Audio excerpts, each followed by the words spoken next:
Nai Posko. Ya, makasih. Pak. Pasang Pak ini Pak. Dipasang Pak. Ya, salaman cewek. Pasang orang tua. Hidup! Hidup Jokowi! Hidup, Jokowi, hidup.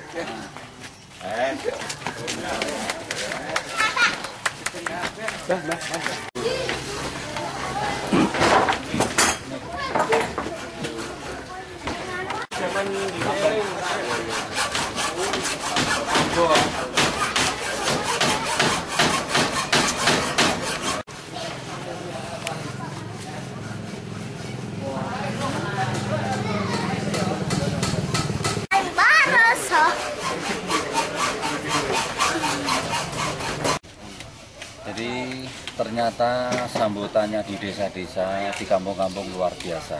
Di posko saya ditelepon, Pak Imam, saya ini sedang membangun posko Jokowi Center tingkat desa, tingkat RT RW. Kita datangi satu-satu. Nah, ini kita bantu. Nanti kita masih diminta yang desa Winong, Salian. Ini nanti kita puter karena ini sudah seguyup begitu posko center yang ada di Indo, Imam Support Center, Jokowi Center. Ini pusat telepon orang membuatnya ini seperti ini. Ini nanti berkembang kira-kira sudah ada 50 pesanan ini. Nanti ada lagi banyak. Kalau di kamar seperti ini inisiatif siapa?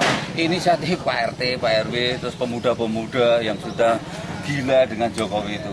Sudah ya kita dukung saja karena niatnya baik. Jokowi juga niatnya baik untuk NKRI yang bagus, ya kita dukung. Pokoknya yang penting Indonesia ke depan harus benar-benar juara, harus bagus. Jokowi itu terima di dunia, bukan hanya di nasional, dunia. Makanya rakyat desa-desa, kampung-kampung itu semangat luar biasa. Ini kerja baktinya semangat ini. Kalau dana ini dana